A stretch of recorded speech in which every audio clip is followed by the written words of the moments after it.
Welcome to Lost Girl Therapy. Let's talk about the hypoglycemic episode that I had 2 days ago. So, I am religious about regulating my blood sugar. That is the number one thing that I have always done because of POTS, and it is a game changer. It just helps my body stay in a space of safety. It has reduced the number of POTS episodes that I've had. This is the hill that I will die on with POTS. Regulate your blood sugar. But even with all the regulation that I do, even the fact that I eat every 2 hours, I make it a point to carry a ton of snacks with me wherever I go. Sometimes my body can't tell the difference between we've just done physical exercise or we're just existing. And 2 days ago was a really good example because I had gone to walk around London. So my mom and my aunt were here. We went to the Tower of London, then we took the tube to Covent Garden. And I was just behind the 8 ball on my eating schedule. It was also so hot that I was not hungry. So normally I eat every 2 hours. And at this point I was I'm not super hungry, but you have to eat. And there's one half of me that's we don't really have to eat. You're not hungry. You're not getting a hunger cue. Don't eat. And then the other half of me is no, eat. I don't care if you're not hungry. I don't care if it's 90 degrees outside. You need to get something into your body. So the earlier version of me won out. It basically was we can delay this. And I was about 15 to 20 minutes behind my normal eating schedule. And so already my blood sugar is dropping, but I don't really feel it to a degree that I would be worried. It was just more oh, you're really tired or you're kind of sluggish, eat something. By the time that we made it to afternoon tea, it'd been 5 hours. So I'd eaten twice. I had breakfast, I'd had a snack, and then I had walnuts because I was you have to eat something just to eat something. And by the time that we walked into afternoon tea, I was oh, you're going to have an episode. Now, it's been over a year since I've had a blood sugar episode. And I hate them.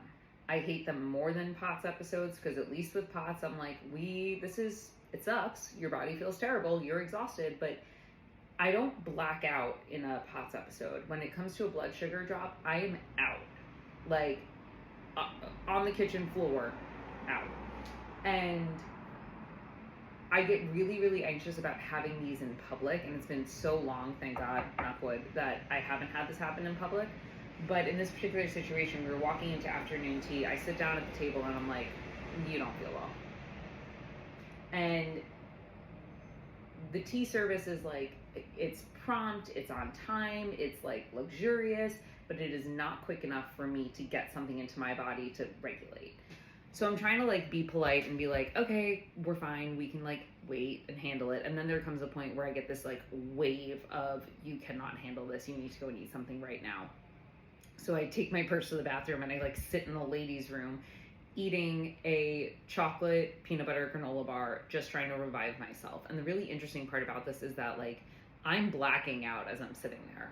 I'm sitting in this chair, my hands are doing this. I'm okay, you're in a hypoglycemic episode, ooh, what do we do here? And if I had not had that granola bar or that chocolate bar, I absolutely would have passed out at the table. No questions. And I'm so grateful that I did have that. But the second half of this is that after you get something into your body to perk yourself back up, you then have to play catch up. And for me, eating after the episode is really rough. The episode itself is terrible, but eating afterwards, you're I have a food aversion. I don't want to put food into my body. I'm nauseous. I don't feel well. My stomach hurts. Everything about me is just ugh. But you have to regulate. And then you're exhausted. So a day that could have been really nice and really fun, all of a sudden it's me being did you bring Pepto? Did you eat enough? You're just slamming food into your body, making sure that your body eventually bounces back, but you can't fight the fatigue because your body just ran a marathon, because it doesn't know the difference between you walking down the block versus you running a marathon. It doesn't know. And especially with 90 degrees in London right now, the body cannot tell. And so it's just one of those things where I'm it's scary. And it makes me even more hypervigilant to eating every 2 hours. Right now it's 9:20 in the morning and I've just had sweet potatoes, asparagus, and chicken because I'm so fearful of that happening again. But on the flip side, as long as I keep my blood sugar regulated, my POTS episodes have greatly reduced. Like, these two things go hand in hand. So was it great of me to like not have eaten snacks when I know that I should have, or delayed? No, but that's also like human nature. I can understand that. But the opposite is maintaining a strict schedule, maintaining regular blood sugar, especially during the summer, especially in the heat, is so pivotal to ensuring that the body works in the best way that it can for where it is right now, and hopefully avoiding episodes in the future.